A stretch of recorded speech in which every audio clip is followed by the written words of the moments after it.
खबरों का सारथी।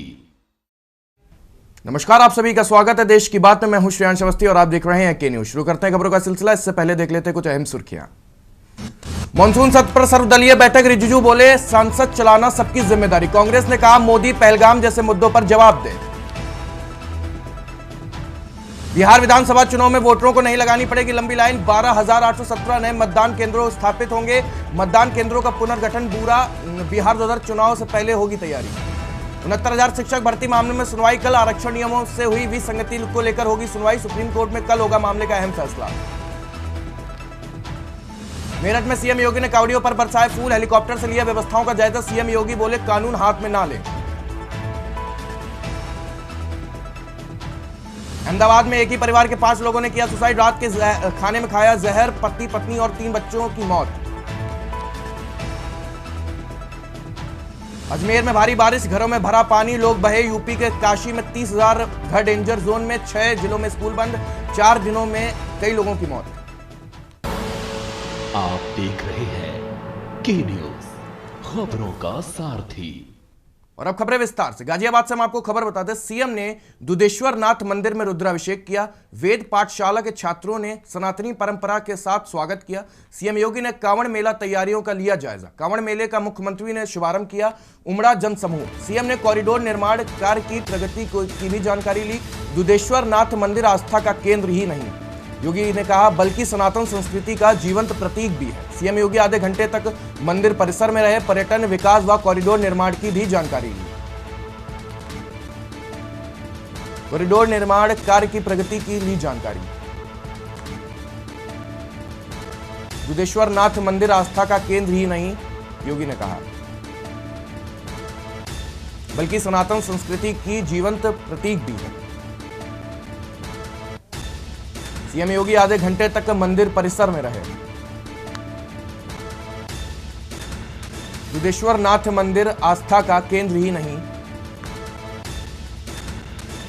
बल्कि सनातन संस्कृति का जीवंत प्रतीक भी है।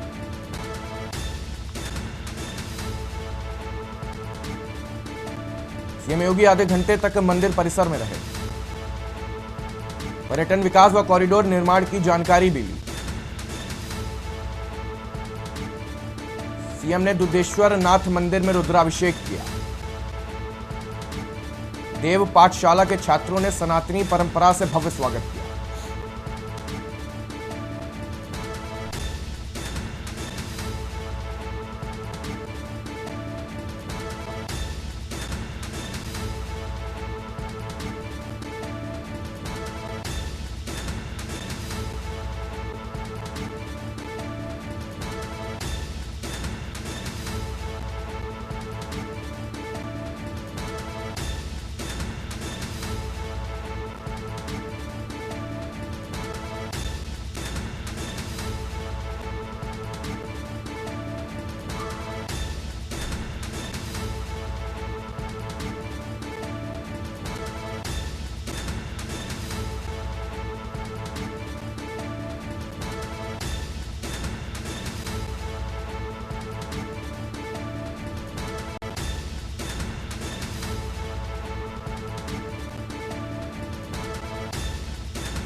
और इसी खबर के साथ संवाददाता कौशलेंद्र उपाध्याय हमारे साथ जुड़ चुके हैं। कौशलेंद्र, गाजियाबाद में आज दुधेश्वर नाथ मंदिर में सीएम योगी आदित्यनाथ ने रुद्राभिषेक किया। इस पूरी जो जानकारी इसमें क्या मिल रही है, पूरी जानकारी बताइए। जी बिल्कुल, देखिए आपको बताएं, मुख्यमंत्री योगी आदित्यनाथ दिल्ली दौरे पर कल गए थे। आज वो गाजियाबाद में दुधेश्वर नाथ जो मंदिर है वहाँ पे उन्होंने रुद्राभिषेक किया। वहाँ के जो पुजारी हैं उनके साथ वो कई घंटों तक बात किए। वहीं सनातन परंपरा के साथ उनका मंदिर परिसर में स्वागत किया गया। अभी हाल में आपने देखा होगा कि जो मंदिर का कॉरिडोर बन रहा है उसका उन्होंने बारीकी से निरीक्षण किया और जो निर्माण कार्य हो रहे हैं, विकास कार्य है, उसकी पूरी समीक्षा प्रगति रिपोर्ट मांगी और कांवड़िया यात्रा को लेकर जो कांवड़िया हैं उनके स्वागत समारोह को लेके और जो तैयारियां प्रशासन की तरफ से की गई थी उन सब की पूरी जानकारी ली। देखिए, मुख्यमंत्री योगी आदित्यनाथ क्योंकि गोरक्षनाथ के पीठ के पीठाधीश्वर हैं और सनातन परंपरा को मानने वाले हैं, तो वो सावन महीने में जहाँ भी जाते हैं, चाहे वो काशी हो या चाहे अगर दिल्ली के दुधेश्वर नाथ मंदिर हो, जहाँ भी जाते हैं कहीं न कहीं वो जाके दर्शन जरूर करते हैं मंदिर में और अपनी परंपरा के अनुसार पूजा पाठ भी करते हैं। जी, बहुत बहुत धन्यवाद कौशलेंद्र।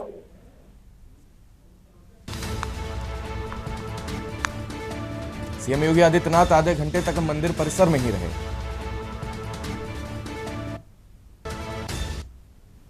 खबर लखनऊ से, जहां यूपी रेरा की कमेटी के अध्यक्ष पर सवाल उठ रहे हैं। संजय भुसरेड्डी के बेटे की एंट्री पर उठे सवाल। एनसीएलटी मामलों पर कमेटी के बेटे जयेश भुसरेड्डी की एंट्री मामला खुलने पर आदेशों को एक हफ्ते में रद्द करने का दावा किया गया। यूपी रेरा की नेशनल कंपनी लॉ ट्रिब्यूनल में सदस्य बनाया। ट्रिब्यूनल में डिफॉल्टर परियोजनाओं की होती है सुनवाई। रियल एस्टेट की डिफॉल्टर 196 कंपनियों की सुनवाई हुई। एनसीएलटी में 196 कंपनियों की विचाराधीन लखनऊ व एनसीआर समेत कई शहरों की कंपनियां भी शामिल है। प्रकरण में अध्ययन करने पक्ष रखने की बनाई गई थी यह कमेटी। रियल एस्टेट की डिफॉल्टर 196 कंपनियों की सुनवाई। एनसीएलटी में 196 कंपनियां हैं विचाराधीन। रियल एस्टेट की डिफॉल्टर 196 कंपनियों की सुनवाई। एनसीएलटी में 196 कंपनी है विचाराधीन। लखनऊ व एनसीआर समेत कई शहरों की हैं कंपनियां शामिल। प्रकरण में अध्ययन करने पक्ष रखने की बनाई गई थी यह कमेटी। यूपी रेरा की कमेटी में अध्यक्ष पर सवाल। संजय भुसरेड्डी के बेटे की एंट्री पर उठे सवाल। एनसीएलटी मामले की कमेटी में बेटे जयेश भुसरेड्डी की एंट्री। मामला खुलने पर आदेश को एक हफ्ते में रद्द करने का दावा। यूपी रेरा की नेशनल कंपनी लॉ ट्रिब्यूनल पर में सदस्य बनाया। ट्रिब्यूनल में डिफॉल्टर परियोजनाओं की होती है सुनवाई। रियल एस्टेट की डिफॉल्टर 196 कंपनियों की सुनवाई। एनसीएलटी में 196 कंपनियां हैं विचाराधीन।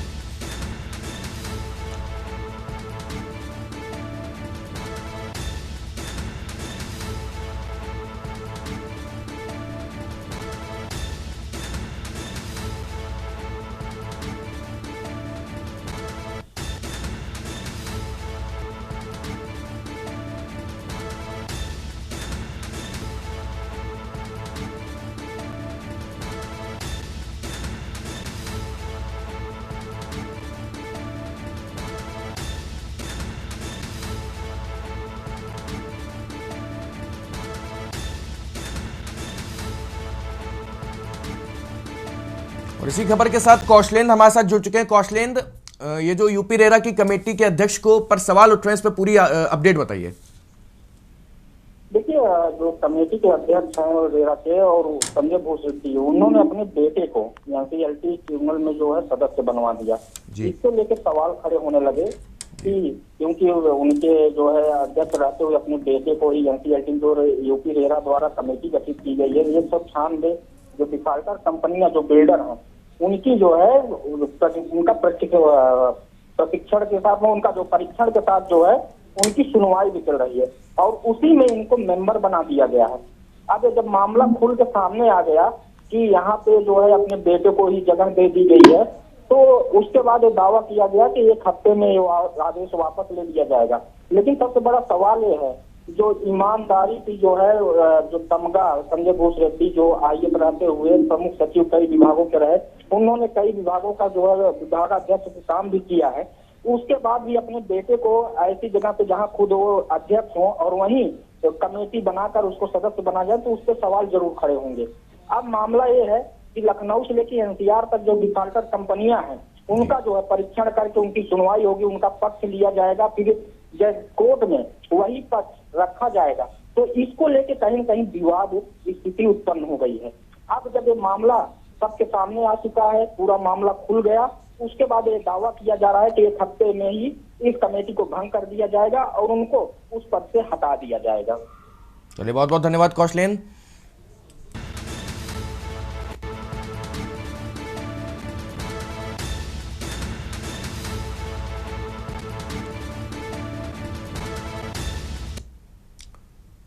खबर लखनऊ से, जहां कांवड़ यात्रा को लेकर सीएम योगी का बयान आया है। सिर्फ भक्तों के लिए सभी व्यवस्थाएं की गई हैं। योगी आदित्यनाथ ने कहा उनकी सुरक्षा और श्रद्धा का ख्याल भी रखा गया है। योगी आदित्यनाथ ने कहा कुछ अराजक तत्व माहौल बिगाड़ना चाहते हैं। योगी आदित्यनाथ ने कहा सोशल मीडिया पर अराजकता फैलाने की भी कोशिश कर रहे हैं, लेकिन प्रत्यक्ष रूप से अराजकता फैला रहे हैं। योगी आदित्यनाथ ने उन सभी को चिन्हित किया जा रहा है।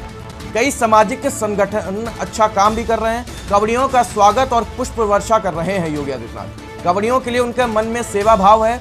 व्यवस्था को सुचारू रूप से चलाया जा रहा है। कांवड़ मार्ग और अन्य यात्रियों की सुविधा की गई है।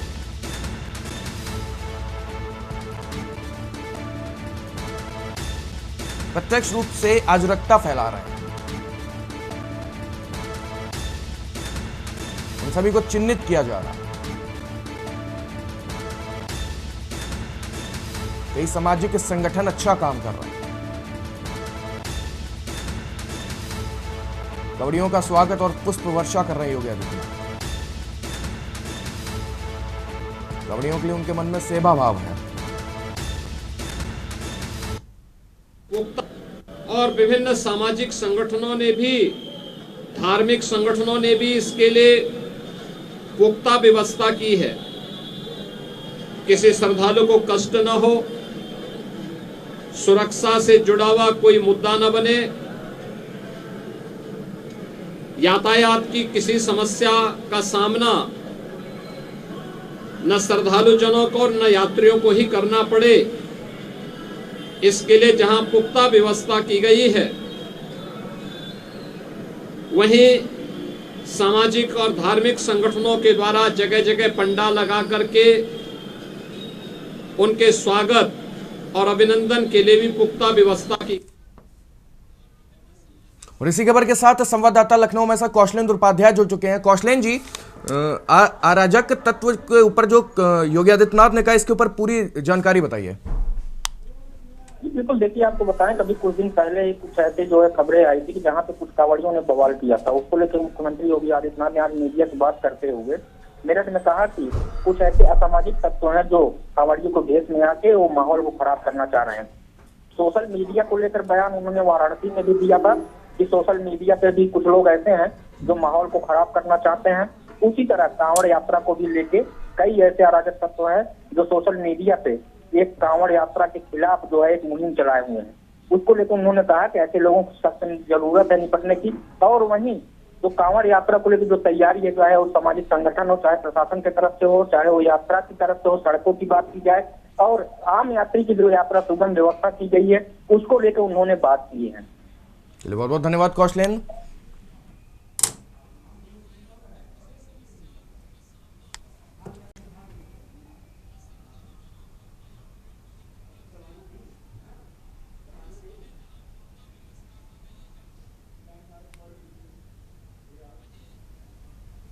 खबर लखनऊ से, जहां यूपी एटीएस को मिली बड़ी सफलता। छांगुर गैंग का एक और सहयोगी हुआ गिरफ्तार।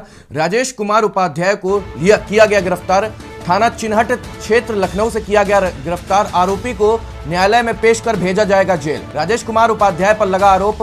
राजेश पर कोर्ट में छांगुर का सहयोग करने का आरोप लगा है। राजेश को बड़े पैमाने पर किया गया फंड। एटीएस कह रहा है ईडी ने राजेश के ठिकाने पर छापेमारी भी की है।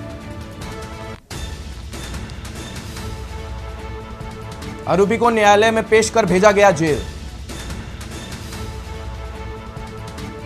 राजेश कुमार उपाध्याय पर लगा आरोप। राजेश पर कोर्ट से छांगुर का सहयोग करने का आरोप लगा है। राजेश को बड़े पैमाने पर किया गया फंड।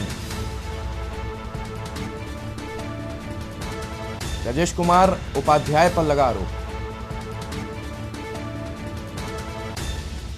राजेश पर कोर्ट से छांगुर का सहयोग करने का लगा आरोप। राजेश को बड़े पैमाने पर किया गया फंड। ईडी ने राजेश के ठिकाने पर की छापेमारी। यूपी एटीएस को मिली बड़ी सफलता। छांगुर गैंग का एक और सहयोगी गिरफ्तार।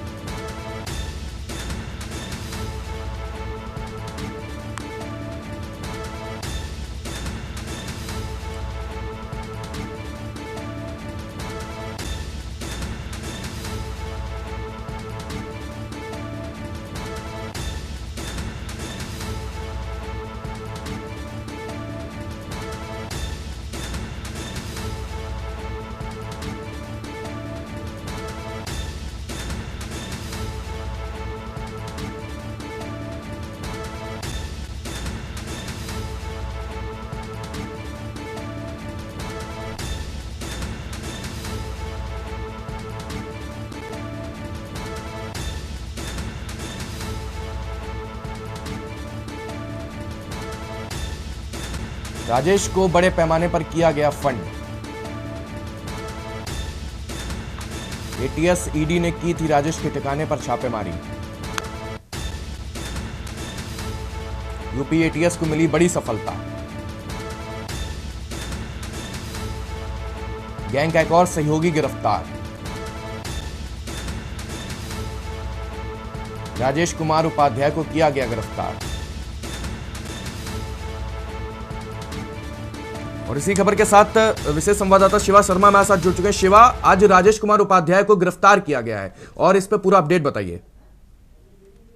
देखिए, छांगुर गैंग से जुड़ा ये गिरोह का सबसे बड़ा सदस्य था जो जिसका नाम राजेश कुमार उपाध्याय है, जो बलरामपुर जिला कोर्ट में बतौर ये कार्यरत भी था और छांगुर के हर उस काम में उसका सहयोग करता था जो अनैतिक कार्य थे, जमीन से लेन देन के कार्य थे और छांगुर से जो संबंधित जो बेशकीमती चीजें होती थी, जो लग्जरी कार थी, जो पैसा था, जो गाड़ियां था, वो राजेश के पास बरामद हुई है। और राजेश कुमार उपाध्याय के घर पे जब नसो ईडी ने छापेमारी की थी, जिनके साथ एटीएस के अफसर थे, तो उन्होंने काफी चीजें बरामद की थी और राजेश कुमार उपाध्याय को तभी चिनट इलाके से उसके घर से हिरासत में लिया था। और आज सुबह एटीएस के अफसरों ने, यूपी पुलिस के बड़े अफसरों ने इस बात का अपडेट दिया है कि राजेश कुमार उपाध्याय को फिलहाल गिरफ्तार किया गया है। जो उसको कस्टडी में लिया गया था, अब उसको न्यायालय में पेश किया गया है और उसको जेल भेज दिया गया है।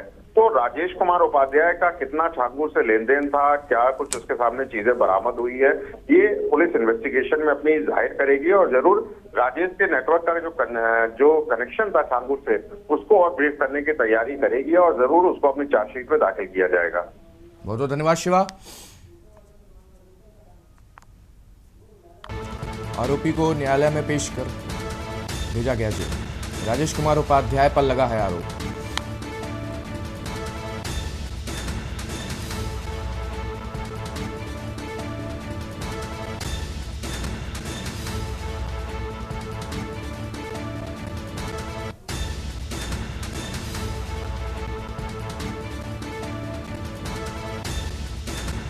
राजेश पर कोर्ट से छांगुर का सहयोग करने का लगाया आरोप।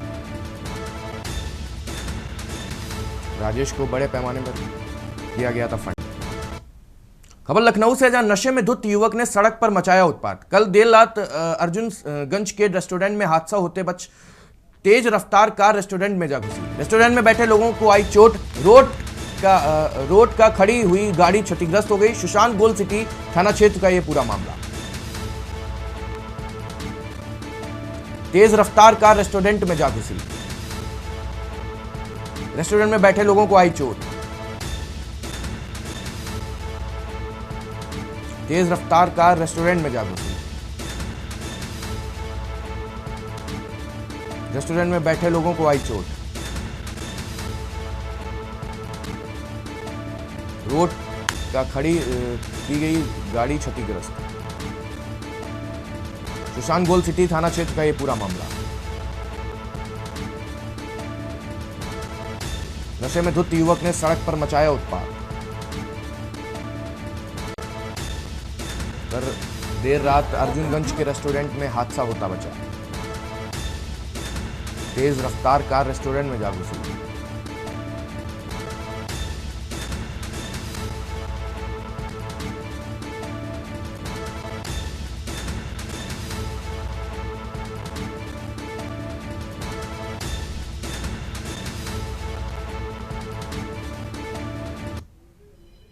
खबर लखनऊ से है, एटीएम बूथ में लोगों को चूना लगाने वाला गिरफ्तार हुआ। एटीएम स्वैप पर लगा रहा था चूना, गिरोह गिरफ्तार हो गया। लोगों को खाते में रकम निकालने वाले 5 आरोपी को गिरफ्तार किया गया। लखनऊ में थाना गोसाईगंज क्षेत्र में एसटीएफ ने किया गिरफ्तार। 75 एटीएम कार्ड बरामद और नकदी भी बरामद किए।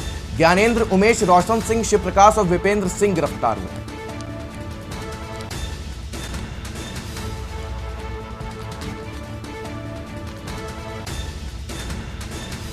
लखनऊ में थाना गोसाईगंज क्षेत्र के से एसटीएफ ने किया गिरफ्तार।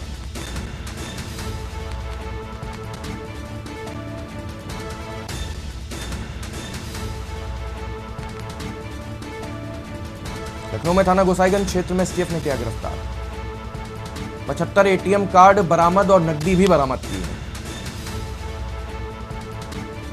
ज्ञानेंद्र, उमेश, रोशन सिंह, शिव प्रकाश और विपेंद्र सिंह गिरफ्तार हुए। एटीएम बूथ में लोगों को चूना लगाने वाला गिरफ्तार। एटीएम स्वैप कर लोगों को चूना लगाने वाला गिरोह हुआ गिरफ्तार। लोगों के खाते में रकम निकालने वाले 5 आरोपियों को गिरफ्तार किया गया। लखनऊ में थाना गोसाईगंज क्षेत्र में एसटीएफ ने किया गिरफ्तार। उनके खाते में रकम निकालने वाले 5 आरोपी गिरफ्तार।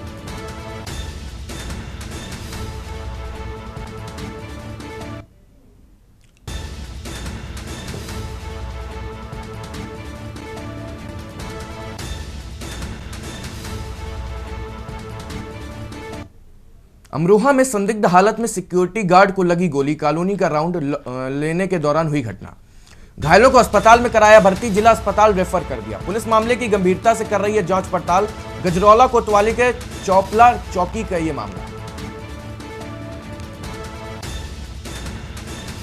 घायलों को अस्पताल में कराया भर्ती, जिला अस्पताल रेफर। पुलिस मामले की गंभीरता से कर रही है जांच पड़ताल।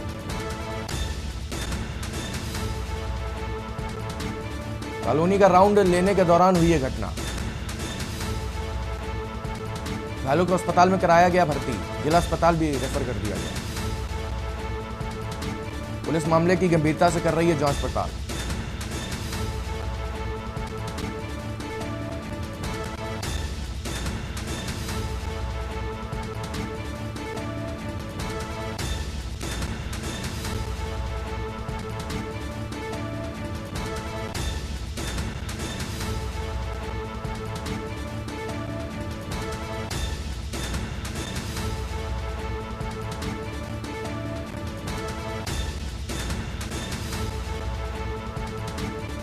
पुलिस मामले की गंभीरता से जांच पड़ताल कर रही है। आशा निगेटिव में काम करते हैं। अच्छा, तो क्या हुआ तुम्हारे साथ में? ड्यूटी पर था। हाँ और क्या नाम गाँव लेते हैं, क्या नाम गाँव को जाता है। हाँ, गोली मारा। अच्छा, गोली ये पता नहीं किसने मारी है? हाँ जी, अज्ञात थी। अच्छा अच्छा, गोली कहाँ लगी है आपका? पैर में लगी, ये पैर में लगी।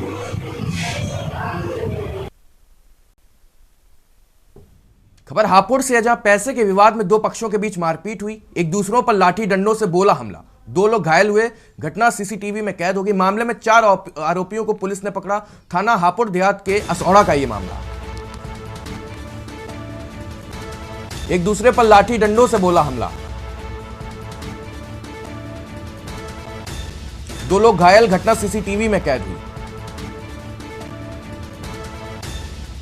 मामले में 4 आरोपियों को पुलिस ने पकड़ा। एक दूसरे पर लाठी डंडों से बोला हमला। 2 लोग घायल। घटना सीसीटीवी में कैद हुई।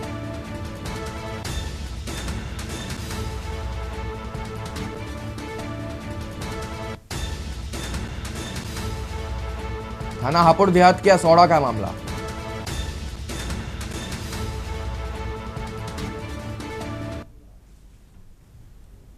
और फिलहाल वक्त है एक छोटे से ब्रेक का। जल्दी लौटेंगे, आप देखते रहिए के न्यूज इंडिया। आप देख रहे हैं के न्यूज। ब्रेक के बाद आप सभी का स्वागत है। अलीगढ़ से हम आपको खबर बता दें, वृद्ध महिला की का गला रेतकर हत्या कर दी गई। घर के अंदर महिला का हाथ पर बंधा मिला शव। परिवार के लोगों ने लगाया आरोप, घर में चोरी के इरादे से घुसे बदमाशों ने की हत्या। वृद्ध महिला की हत्या से परिवार में मचा कोहराम। अलीगढ़ के थाना टप्पल के फौजुआ गांव की यह घटना। परिवार के लोगों ने लगाया आरोप। घर में चोरी के इरादे से घुसे बदमाशों ने की हत्या। परिवार के लोगों ने लगाया आरोप। घर में चोरी के इरादे से घुसे बदमाशों ने की हत्या। वृद्ध महिला की हत्या से परिवार में मचा कोहराम। अलीगढ़ के थाना टप्पल के फौजुआ गांव का ये घटना। वृद्ध महिला का गला रेत कर की गई हत्या। घर के अंदर महिला का हाथ पर बंधा हुआ मिला शव।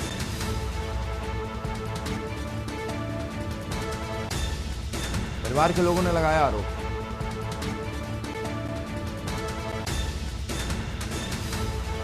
घर में चोरी के इरादे से बदमाशों ने की। ये थाना टप्पल जनपद अलीगढ़ से संबंधित प्रकरण है। थाना टप्पल के गांव फौजुआका में एक सावित्री देवी नाम की एक महिला जिसकी उम्र करीब 65 वर्ष, शाम को करीब 7 बजे मृत अवस्था में उसका शव उसके अपने घर में प्राप्त होने की सूचना थाना टप्पल की पुलिस को प्राप्त हुआ। उक्त सूचना को थाना टप्पल की पुलिस द्वारा अटेंड किया गया। साथ ही वरिष्ठ अधिकारियों द्वारा भी घटनास्थल का निरीक्षण किया गया। जो फॉरेंसिक की टीम है और सर्विलांस की टीम है उनके द्वारा भी घटनास्थल का निरीक्षण करने के उपरांत फॉरेंसिक और सर्विलांस से रिलेटेड जो एविडेंस है उनको इकट्ठा किया गया। मृतक महिला का शव जिस कमरे से प्राप्त हुआ है उसमें कुछ सामान भी इधर उधर बिखरे पड़े हुए थे।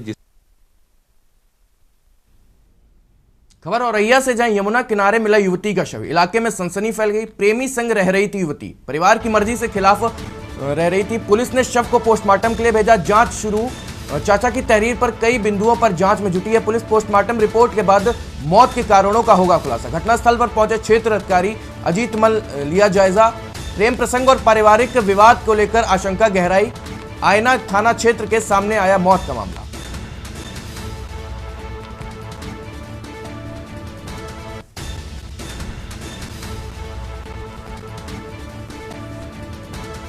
घटनास्थल पर पहुंचे क्षेत्र अधिकारी अजीत मल जिला लिया जायजा।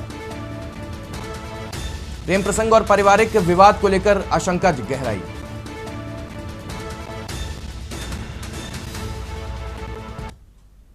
खबर बागपत से, जहां कुत्ते को मारी गोली। पुलिस ने दर्ज किया अज्ञात में केस। नामजद तहरीर के बावजूद आरोपी को बचाने में जुटी है पुलिस। भाजपा नेत्री सोनिया चौधरी को मिली जान से मारने की धमकी। गाड़ी के पीछे भौंका कुत्ता।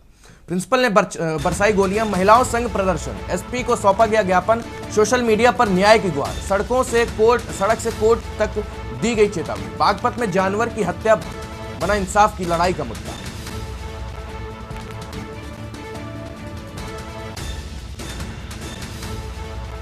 गाड़ी के पीछे भौंका। प्रिंसिपल ने बरसाई गोलियां। महिलाओं संग प्रदर्शन। एसपी को सौंपा गया ज्ञापन। सोशल मीडिया पर न्याय की गुहार। सड़क से कोर्ट तक की गई चेतावनी। बागपत में जानवर की हत्या बना इंसाफ की लड़ाई का मुद्दा। कुत्तों को मारी गोलियां। पुलिस ने दर्ज किया अज्ञात में केस।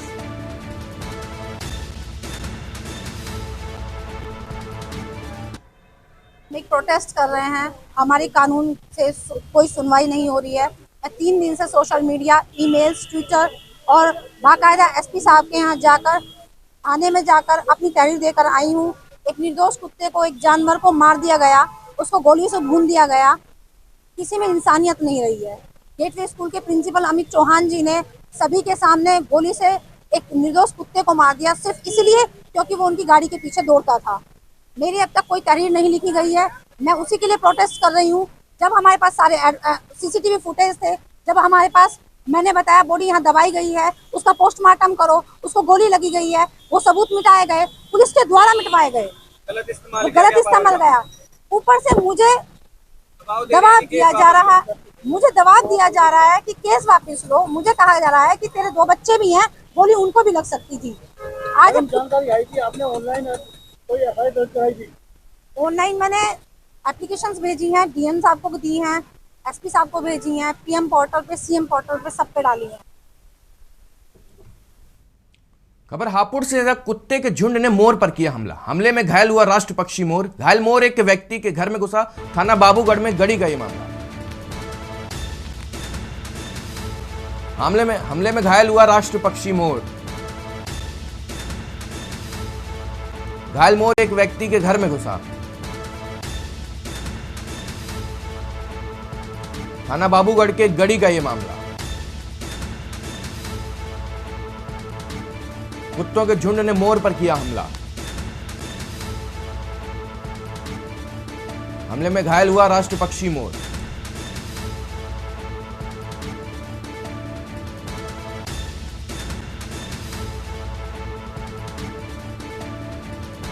थाना बाबूगढ़ के गढ़ी का ये मामला। कुत्तों के झुंड ने मोर पर किया हमला। घायल हुआ राष्ट्र पक्षी। 5 मिनट के आगे जो रास्ता है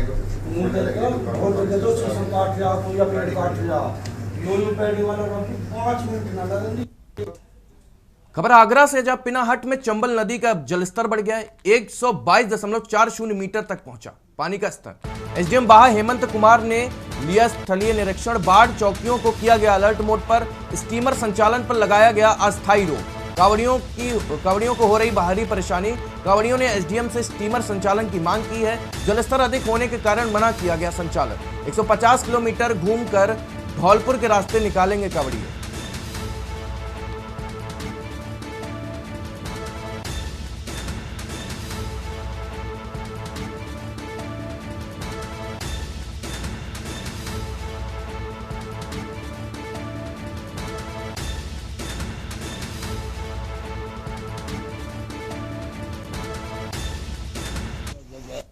बाढ़ से हो गया है, अलर्ट कर दी गई है।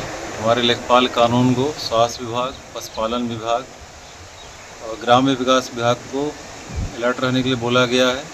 जैसे ही पानी आबादी से होते हुए जब गाँव की तरफ चढ़ेगा तो समस्याएं होंगी, इसलिए सबको अलर्ट पर रखा गया है और निर्देश दिए गए सभी लोग 24 घंटे अलर्ट मोड पर रहेंगे।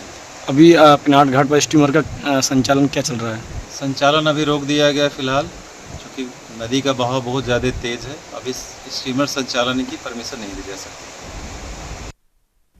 पहाड़ से मैदान तक लगातार हो रही बारिश के चलते बांध से पानी छोड़े जाने से हाहाकार मच गया है। बाढ़ का असर ऐसा है कि हिमौली, लदार और पारा गांव का संपर्क पूरी तरह टूट गया है। वहीं सीहो नाले से चमर खानना समेत आधा दर्जन गांव चारों ओर से घेर लिया है।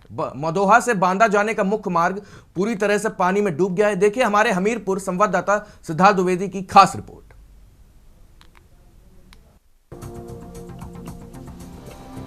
पहाड़ों पर हो रही बारिश मैदानी इलाकों के लिए आफत बन गई है। हालात बेकाबू हो रहे हैं, जिसकी तस्वीरें भी आनी शुरू हो गई हैं। 2 नदियों के बीच बसे हमीरपुर जिले में मौदहा बांध से छोड़े गए 84,000 क्यूसिक पानी ने हड़कंप मचा दिया है। सबसे ज्यादा असर मौदहा तहसील क्षेत्र में देखने को मिला, जहां चंद्राबल नदी, सुनहर नाला और सीहो नाला पूरी तरह उफान पर हैं। सुनहर नाले के रपटे पर करीब 10 फीट ऊपर से पानी बह रहा है। काफी नुकसान नहीं देखा जाता। जैसे वो गल्ला व्यापारी है, उसका माल रखा था गोदाम में, भीग गया है। 70-80 कुंटल मटर का नुकसान हो गया। सुतला ही भीग गई है। ऐसे सब किराना वालों को रब ऊपर जाना पड़ रहा है। ये पानी कहाँ, बरसात का है या नदी का है? नदी बरसात आती है तेज, नदी से पानी आ जाता है। बिछई नाला है बगल। क्या मामला है ये? बहुत यहाँ पर पानी रात से कल से गिर रहा है और यहाँ बहुत बाढ़ आती है तो जल भरा हो जाता है, पानी की निकासी नहीं हो पाती है और बहुत से मकान गिर गए हैं। किराना वालों को जो है स्टोर था वहाँ पर मकान, उनका भी नुकसान हुआ है। गल्ला मंडी वालों को जो है यहाँ स्टॉक था गल्ला का, उनका भी लाही मटरा सब भीग गया है। 50-60 कुंटल माल रखा था वो भीग गया है, बर्बाद हो गया है। कितने घर हैं जो प्रभावित हुए? ये कम से कम हुए 50 घर हुए। बाढ़ का असर ऐसा है कि हिमौली, लदार और पारा गांव का संपर्क पूरी तरह टूट गया है।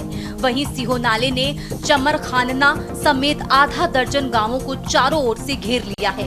पडौरी रपटे पर चंद्राबल नदी का पानी शुक्रवार से बह रहा है, जिससे सिसोलर, भटरी, भुलसी, छानी और पक्षा गांव के लोग अब वाया टिकरी 15 किलोमीटर लंबा रास्ता तय कर मौदहा पहुंच रहे हैं, लेकिन अब वे वैकल्पिक रास्ता भी जलभराव की चपेट में आ गया है।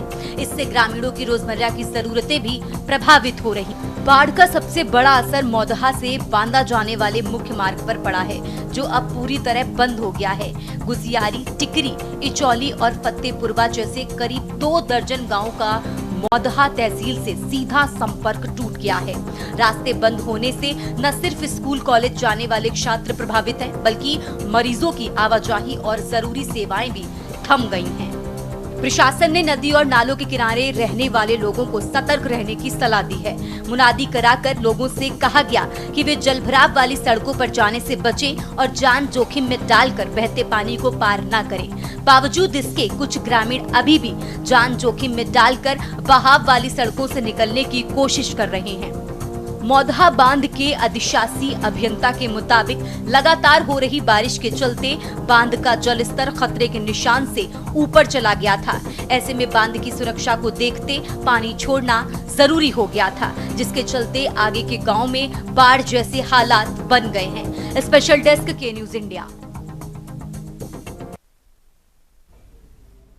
अलीगढ़ के टप्पल थाना क्षेत्र के गांव गोरेला में पुलिस ने बड़ी कार्रवाई करते हुए 3 गैंगस्टरों को करीब 60 करोड़ रुपए के अवैध संपत्ति को कुर्क कर लिया। शनिवार को एसएसपी संजीव सुमन ने प्रेस वार्ता कर इस कार्रवाई का खुलासा किया और बताया कि आरोपी अजीत कुमार, श्रवण कुमार और प्रवीण कुमार पटेल जेवर एयरपोर्ट के नाम पर लोगों से ठगी कर करोड़ों की संपत्ति खड़ी कर चुके थे। 3 आरोपियों पर 27 से अधिक मुकदमे दर्ज हैं और ये साल 2020 से सक्रिय थे। 2023 में दर्ज एक मुकदमे के बाद जांच शुरू हुई थी। पुलिस ने सादी वर्दी से जांच कर सटीक साक्ष्य जुटाए और संपत्ति को कुर्क कर दिया है। कार्रवाई में शामिल पुलिस टीम को 25,000 रुपए का इनाम देकर सम्मानित भी किया गया है।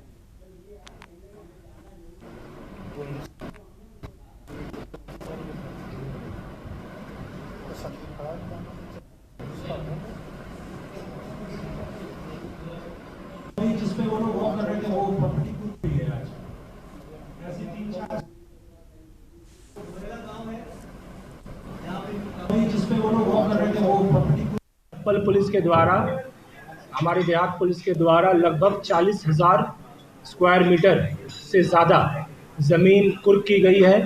ये कुर्की का आज लैंड वैल्यू लगभग 60 करोड़ रुपए है और ये वन ऑफ ऐसी कार्रवाइयाँ हैं जिससे इस क्षेत्र में भूमाफियाओं के खिलाफ एक स्ट्रांग मैसेज, जो गवर्नमेंट की पूरी मंशा है कि भूमाफिया या किसी प्रकार के माफिया के खिलाफ कठोर कार्रवाई हो, ये उनकी कमर तोड़ने का काम है और भविष्य में ऐसी कार्रवाई चलती रहेंगी। इस अभियान की शुरुआत मानिए आप, इस क्षेत्र में जो भी इस तरह के लोग हैं, हमारे अभी एक बड़ी और कुर्की हमारे प्रोसेस में है और जल्द ही इस क्षेत्र में जो लोग इस तरह के गलत कामों में और भोले भाले निवेशकों को ठगने का काम कर रहे हैं, इन सभी खिलाफ गैंगस्टर्स लिख करके इन सभी खिलाफ कार्रवाई की जाएगी। खबर कानपुर से, जहां सरकार से किए गए वादों को पूरा ना होने पर दिव्यांग महागठबंधन ने विरोध का बिगुल फूंक दिया है। संगठन ने ऐलान किया है कि अगर 29 जुलाई तक दिव्यांग जनों की मांगें नहीं मानी गई तो 30 जुलाई को हजारों दिव्यांग जन विधानसभा का घेराव करेंगे। महासचिव वीरेंद्र कुमार ने कहा कि सरकार ने 18 मार्च और 7 मई को हुई वार्ताओं में कई वादे किए हैं, लेकिन उन्हें अभी तक लागू नहीं किया गया। ना लेखपाल और मुख्य सेविका अभ्यर्थियों की नियुक्ति हुई, ना ही सीजनल अमीनों का भी विनियमितकरण किया गया। उन्होंने कहा कि दिव्यांगों को नौकरी, स्वास्थ्य, शिक्षा, सुरक्षा और 5,000 रुपए मासिक पेंशन की गारंटी मिलनी चाहिए। अगर सरकार ने मांगे नहीं मानी तो मुख्यमंत्री कार्यालय के सामने शक्ति प्रदर्शन होगा। उन्होंने स्पष्ट किया कि महागठबंधन आत्महत्या की कगार पर पहुंचे दिव्यांगों को न्याय दिलाकर रहेगा। हम एक भी दिव्यांग को आत्महत्या करते नहीं देख सकते हैं और ये सरकार को चेतावनी है कि अगर एक भी दिव्यांगों ने आत्महत्या किया, नौकरी। दिव्यांग महागठबंधन की आज बैठक है और बैठक में क्योंकि महागठबंधन की ऑनलाइन बैठक हुई थी पहले, उत्तर प्रदेश के सारे दिव्यांग संगठन जुड़े थे उस बैठक में और सबने सर्वसम्मत से निर्णय लिया है कि 30 जुलाई को मुख्यमंत्री कार्यालय, लोक भवन, विधानसभा के सामने हम लोग जो है अपना प्रदर्शन करेंगे। इसके पहले भी तमाम आंदोलन हुए, सरकार ने कार्यवृत्ति जारी की, एक कार्यवृत्ति 18 मार्च की है, एक जो है 7 मई की है और एक भी मामले में सरकार ने कोई कार्रवाई नहीं की। नौकरी, रोजगार, स्वास्थ्य, शिक्षा, सुरक्षा की 100% गारंटी सरकार नहीं दे रही है। गोड्डा जनपद के लेखा विभाग में तैनात लिपिक अनुपम पांडे पर तरबगंज से भाजपा विधायक प्रेम नारायण पांडे ने गंभीर आरोप लगाए हैं। विधायक ने लिपिक पर धनौघाई, फर्जीवाड़ा और अनैतिक तरीकों से अकुत संपत्ति अर्जित करने का आरोप लगाते हुए मुख्यमंत्री योगी आदित्यनाथ को पत्र लिखा था। प्रकरण की गंभीरता को लेते हुए प्रमुख सचिव गृह संजय प्रसाद ने देवीपाटन मंडल के कमिश्नर को निर्देश दिए कि मामले की जांच किसी सक्षम अधिकारी से करवाई जाए और रिपोर्ट जल्द प्रस्तुत की जाए। भाजपा विधायक का आरोप है कि लिपिक ने अपनी पत्नी की फर्जी नियुक्ति कराकर वेतन प्राप्त किया, बेटी को लिपिक पद कर दिखाकर भुगतान लिया और खुद पद पर रहते हुए एक माह तक दुबई में रहे। महंगी गाड़ियां, मोबाइल, ज्वेलरी और नौकरियों के खाते में काली जमाई जमा करने जैसे कई गंभीर आरोप भी लगाए गए। मामले ने शासन प्रशासन से हलचल मचा दी है।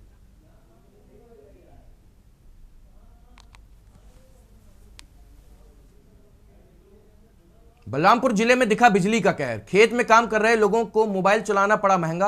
आकाशीय बिजली की चपेट में आने से नाबालिग की मौत। एक महिला समेत कुल 4 लोग हुए घायल, गंभीर रूप से घायल हुए। खेत में फोन चला रहे युवक की आकाशीय बिजली गिरने से मौत हो गई। बिजली की चपेट में आने वाले अन्य घायल लोगों का इलाज जारी है। शंकरगढ़ थाना क्षेत्र के अंतर्गत बेलसर गांव का ही घटना। बलरामपुर जिले में दिखा बिजली का कहर। खेत में काम कर रहे लोगों को मोबाइल चलाना पड़ा महंगा। आकाशीय बिजली की चपेट में आने से नाबालिग की मौत। एक महिला समेत कुल 4 लोग हुए गंभीर रूप से घायल। एक महिला समेत कुल 4 लोग हुए गंभीर रूप से घायल। खेत में फोन चला रहे युवक की आकाशीय बिजली गिरने से मौत।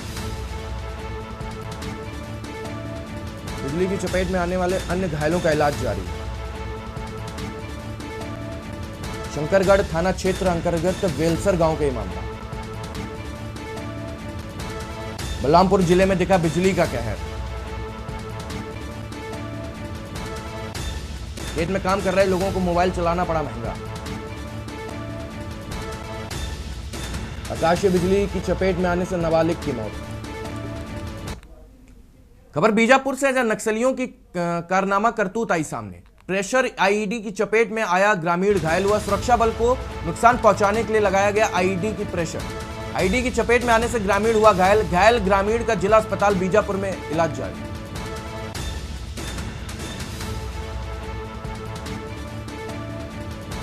सुरक्षा बल को नुकसान पहुंचाने के लिए लगाया आईईडी।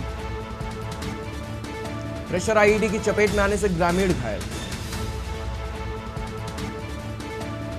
प्रेशर आईईडी की चपेट में आकर ग्रामीण हुआ घायल। सुरक्षा बल को नुकसान पहुंचाने के लिए लगाया गया ईडी। प्रेशर आईईडी की चपेट में आने से ग्रामीण हुआ घायल ग्रामीण का जिला अस्पताल बीजापुर में चल रहा इलाज। नक्सलियों की कारनामा करतूत आई सामने। बलरामपुर में महिला से क्रूर मारपीट। महिला को पति ससुर ने गरम चिमटे से जलाया। हत्या की साजिश की शक, जांच में जुटी है पुलिस। अंबिकापुर में पति का दूसरा संबंध, परिवार में तनाव। दहेज को लेकर पहले भी की गई थी पत्नी के साथ मारपीट। दहेज प्रकरण में कोर्ट में हुआ था समझौता। पहले पत्नी की शादी सामाजिक रीति रिवाज से हुई थी। आरोपी आकाश तिवारी शिक्षक और कोचिंग संचालक है। पति पत्नी सास ससुर सभी गिरफ्तार। बलरामपुर के त्रिकुंड थाना क्षेत्र का यह मामला।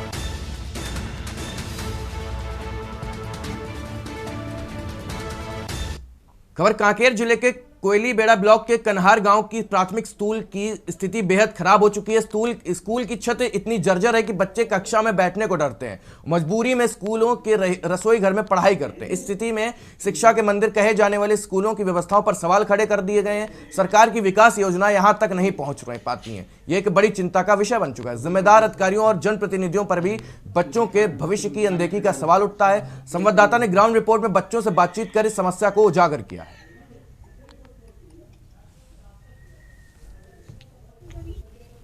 आज हम जिले के उस अंदरूनी क्षेत्र में खड़े हैं जो कोयलीबेड़ा के शिक्षा व्यवस्था पर सवाल उठाते हैं। आप हमारे पीछे देख सकते हैं, ये शासकीय प्राथमिक शाला जो है कन्हार गांव है। यहाँ पे हम आए हुए हैं। यहाँ पे इस जो भवन को बनाया गया इसकी हालत इतना जर्जर है कि बच्चे जो है किचन रूम में पढ़ाई करने को मजबूर है। आखिर क्या वजह होगी जो बच्चे किचन में पढ़ाई करने के लिए मजबूर हैं? जहां शासन की बड़ी बड़ी वादे किया जाता है, तमाम जो योजना है, वो जो विकास खंड कोलीबेड़ा है, यहाँ पे वो वादे कहीं ना कहीं खोखले नज़र आ रहे हैं। आपको बताना चाहूँगा, कोलीबेड़ा विकास खंड में ऐसे कई स्कूल हैं जहाँ पे स्कूलों की हालत जर्जर है। चलिए आपको दिखाना चाहेंगे कि यहाँ पे जो स्कूल है, स्कूल की हालत क्या है। यहाँ पे आपको बताना चाहूँगा, थोड़ा सा इधर दिखाएंगे ऊपर। ये देखिए, ये छत का कंडीशन है, कभी भी टूट के गिर सकता है, जहाँ पे बच्चे पढ़ाई करने को मजबूर है। पानी यहाँ से गिरते हैं, जिसके कारण बच्चे जो है पानी गिरने के कारण किचन में अपनी पढ़ाई को अंजाम देते हैं, पढ़ाई करते हैं। सर वो किचन रूम में पढ़ाई कर रहे हैं। क्यों किचन रूम में पढ़ाई कर रहे हैं? सर यहाँ की माहौल मतलब छत जो है जर्जर है, गिरने की। कब से छत की हालत से जर्जर कब से? वैसे तो 10 साल के आसपास हुआ है। तो अभी तक इसको बनाया नहीं है? नहीं सर, नहीं बनाएगा। एप्लीकेशन नहीं दी है, उसके बाद भी नहीं बन रहा है? नहीं बन रहा सर। क्या लगता है ये बनना चाहिए कि नहीं? बनना चाहिए। इससे बच्चों को परेशानी हो रही कि नहीं हो रही? हो रही सर, पढ़ाई बच्चों को तो बहुत परेशानी होती है। यहाँ पे कहाँ पढ़ाई करते हैं आप? किचन रूम में। कब से पढ़ाई कर रहे हैं किचन रूम में? यहाँ पे क्यों नहीं बैठते आप लोग?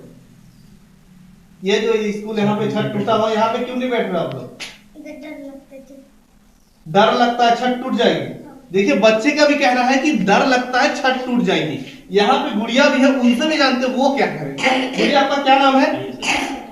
हाँ, पूजा गावड़े। यहाँ पे आप लोग बैठते हैं?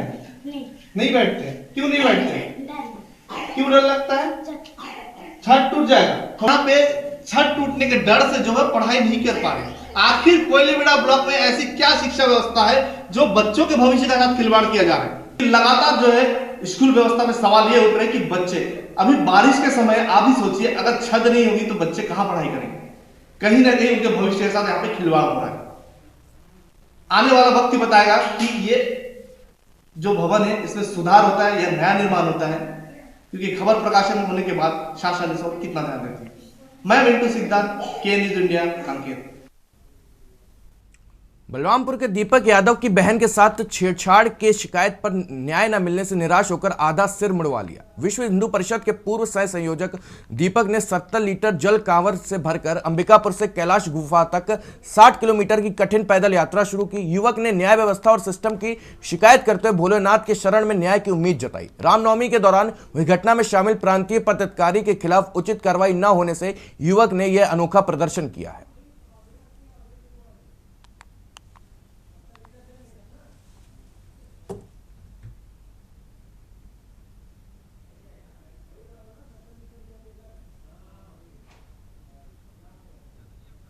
कहाँ जाएंगे? मैं शंकर घाट अंबिकापुर से आ रहा हूँ, वहाँ जल उठाया हूँ, कैलाश गुफा जाऊँगा मैं। कैलाश गुफा जा रहे हैं? कब निकले हैं? कल ही निकले। कल निकले हैं? आप सर भी आधे मुंडवाए हुए हैं, क्या इसका आप मान्यता लेकर जा रहे हैं? क्या आपकी इच्छाएं हैं? मेरे से एक गलती हो गया है और उस गलती का माफ़ी मांगने और उस बाबा को कुछ चीज़ें हैं जो समस्या है अपने लाइफ में, उन सभी चीज़ों को समर्पित करने जा रहे हैं। क्या गलतियों को बता सकते हैं और क्या क्या लेके जा रहे हैं आप? गलतियां कुछ ये है कि एक बहन का सहयोग कर दिया मैं, यही मुझसे गलती हो गया, और वो भी संगठन की बहन थी और मैं भी संगठन का अपना भाई बजरंग दल से, और बस उस दुर्गा वाहिनी के बहन का सिर्फ सहयोग करना मेरे से एक गलती हो गया। खबर मुरैना से, जहां खारनाले में 2 दिन से लापता युवक का पता नहीं चला। परिजन राम मंदिर चौराहे पर जाम लगाकर प्रदर्शन में उतरे। प्रशासन पर रेस्क्यू ऑपरेशन में देरी का आरोप लगा। तीसरे दिन भी नहीं मिला युवक। परिजनों ने भारी रोष जताया। प्रशासन मौके पर पहुंचकर समझाने का कर रहा प्रयास, लेकिन स्थानीय लोग प्रशासन से जल्द कार्रवाई की मांग कर रहे हैं। खोए युवक की तलाश के लिए रेस्क्यू टीम का सर्च जारी है। मामले में उच्च अधिकारियों की सूचना देकर स्थिति गंभीर बनी हुई है। खबर रतलाम से, जहां मध्य प्रदेश शासन की निशुल्क साइकिल योजना के तहत पिपलौदा तहसील के रियावन संकुल केंद्र पर स्कूल के 30 छात्र छात्राओं को साइकिल वितरण किया गया। इस मौके पर ग्राम पंचायत सरपंच संतोष सुनार्थी, प्राचार्य मोहनलाल संसारी और शिक्षक मौजूद थे। इस योजना के तहत दूर दराज से गांव में आने वाले बच्चों को शासन के पोर्टल पर रजिस्ट्रेशन कराकर निःशुल्क साइकिल दी जाती है। इस बार 12 छात्राओं और 18 छात्राओं को साइकिल मिली है। साइकिल मिलने से बच्चों को स्कूल आने जाने में सुविधा होगी, जिससे वे समय पर पहुंच सकेंगे और उनकी पढ़ाई भी बेहतर होगी। छात्र छात्राओं के चेहरे पर खुशी साफ झलक रही है। एक मिनट है ना। आज का साइकिल वितरण का कार्यक्रम जो है संकुल स्तर पर रखा गया है। यहाँ पर मतलब रियावन हायर सेकेंडरी स्कूल के अंतर्गत आसपास जो है गांव से जो आने वाली कक्षा 9वीं में प्रवेश लेने वाली बालिकाओं को जो है साइकिल निःशुल्क साइकिल वितरण का कार्यक्रम रखा गया है। मध्य प्रदेश शासन की योजना है और आज जो है 12 साइकिल जो है छात्राओं को दी गई है और 18 साइकिल जो है बालकों को दी गई। इस वक्त की हम आपको बड़ी खबर मुरैना से बता रहे हैं, जहां पे खरनाले में 2 दिन से लापता युवक का पता नहीं चला। परिजन राम मंदिर चौराहे पर जाम लगाकर प्रदर्शन पर उतरे। प्रशासन पर रेस्क्यू ऑपरेशन में देरी का आरोप लगा है। तीसरे दिन भी नहीं मिला युवक, परिजनों में भारी रोष। प्रशासन मौके पर पहुंचाकर समझाने का कर रहा है प्रयास। स्थानीय लोग प्रशासन से जल्द कार्रवाई की मांग कर रहे हैं। लोग युवक की तलाश के लिए रेस्क्यू टीम का सर्च जारी। मामले में उच्च अधिकारी को सूचना देकर स्थिति गंभीर बनी। मुरैना खरनाले में 2 दिन से लापता युवक का पता नहीं चला। परिजन ने राम मंदिर चौराहे पर जाम लगाकर प्रदर्शन पर उतरे। प्रशासन पर रेस्क्यू ऑपरेशन में देरी का आरोप लगा। तीसरे दिन भी नहीं मिला युवक, परिजनों में भारी रोष। प्रशासन मौके पर पहुंचकर समझाने का कर रहा है प्रयास। स्थानीय लोग प्रशासन से जल्द कार्रवाई की मांग कर रहे हैं। वो युवक की तलाश के लिए मैहर स्थित मां शारदा देवी मंदिर को लेकर सोशल मीडिया पर भ्रामक वीडियो वायरल करने वाले 19 वर्षीय दीपांशु गुप्ता को पुलिस ने गिरफ्तार कर लिया। आरोपी मझौली थाना क्षेत्र का निवासी है। पुलिस अधीक्षक सुधीर अग्रवाल ने साइबर सेल की जांच के निर्देश दिए थे, जिसके बाद आरोपी की लोकेशन ट्रेस कर उसे गिरफ्तार कर लिया गया। पूछताछ में दीपांशु ने स्वीकार किया कि उसने एआई की मदद से वीडियो बनाया था और फॉलोअर्स लाइक्स बढ़ाने के लिए यह पोस्ट किया था। आरोपी को शनिवार को न्यायालय में पेश किया जाएगा। दीपांशु लड़का है जो यहाँ का मोड़ी थाना मझौली जिला सीधी का रहने वाला है। 19 साल का लड़का है। इसने ये वीडियो अपलोड किया था इंस्टाग्राम पे।